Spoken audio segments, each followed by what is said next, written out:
I'll be disclosing the results. Most of the questions we have shown you here, but for the teacher's ego, I've kept few clinchers. We have not shown you those actually. So I want you to tell me the answers. So A and B are easy. Anybody can say. A is B is brightness. Excellent. What is this? Anybody? Which choice? This is an old RD, okay? You have, this is kind of a snake kind of a picture. So there's a snake there and two retinal cysts. The clincher here is there are clear fluid. There is no scolus in there, and there is no reflectivity in there. They aren't two nuclei. This is old RD. Sometimes you see these pictures. And this, I think Dr. Nitin has already shown you. What is this? And what is there in between? The inferior choroid. So you're seeing, pardon? You're seeing vortex vein, okay? So he had already shown you that. So this is not a retinal detachment. Two hyper reflective double spike bullae are choroidals, and then you have this vortex vein there. This he has already shown you. There's a clear space in between these echoes, the clincher. So this is asteroid hallosis. If you see this clear space there, I mean, you think of asteroid hallosis. If these echoes are touching the retina, then you think of the other possible diagnosis. And then you have this retinochoroidal thickening in the posterior pole. So this is not there in the periphery. So this is not an endophthalmitis. This is not there in the periphery. This is not a ophthalmos, and this is not a small eye. So this is in the posterior pole area. You think of the VKH or the posterior scleritis, those kind of things.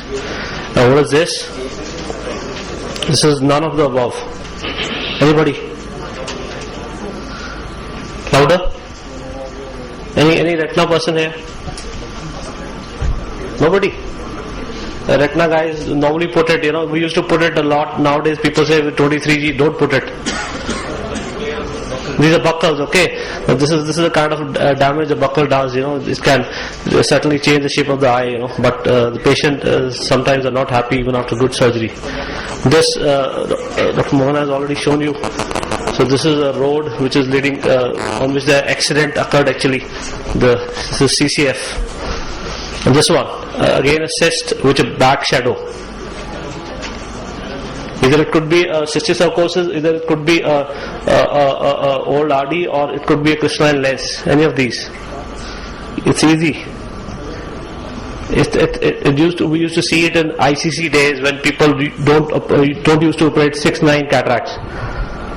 This is the hardest of the brownness of the cataract actually, which has fallen down. This is a picture of Dr. Pandav's picture, something like 1988. So at that time this should be hardest of cataract. They were planning to do this surgery, and she had trauma, and this nucleus fell down, and there's so much of back shadow because of this. This is not a choroidal melanoma. This is not a choroidal melanoma. This is not what ma'am had shown you. This is orbital shadowing, and all the signs are saying, except for the exudative RD, we are not seeing all those things. And there's no amplitude scan here to show the angle kappa, but it is not there. Believe me, it is lens only. This is muscle thickness in the belly as well as in the tendon. That's a clue. What is this? Myositis. Very good. So you have to remember the most commonest indication to ultrasonologist. Whenever somebody sends me a case of thyroid ophthalmopathy, I get sick. I said, oh, I have to do so much of job, So sometimes you miss it. Don't get bored by these muscles actually. This is easy again. In the posterior pole, something has happened actually. So Dr. Nitin has shown, I had shown. This is extended indication of optic nerve evaluation. Something is happening in the optic nerve.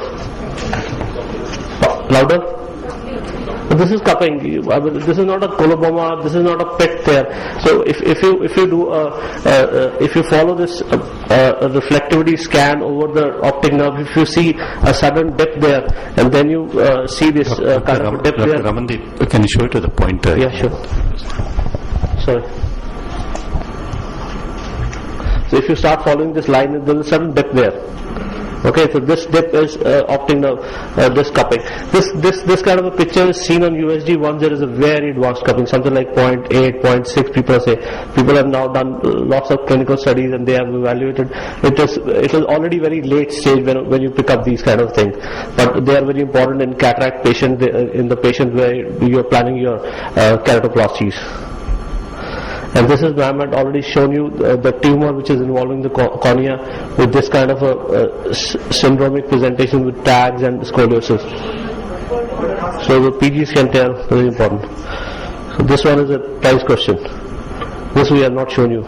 If something happening in the orbit. Anybody? Pardon? This is a trick question. There is something happening in the superior temporal quadrant of the orbit. So one guess. I'll give you another clue. Varix, not a varix. This is a surgically induced thing. Number 2 clue.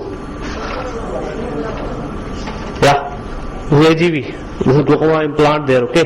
So this is one layer of the implant, this is second layer of implant, and outside black lake is called aqueous lake. I mean, your glaucoma friend can send you a patient to see whether aqueous lake is there or not. If aqueous lake is there, this implant is working. If there is no aqueous lake, this implant is not working. Thank you so much.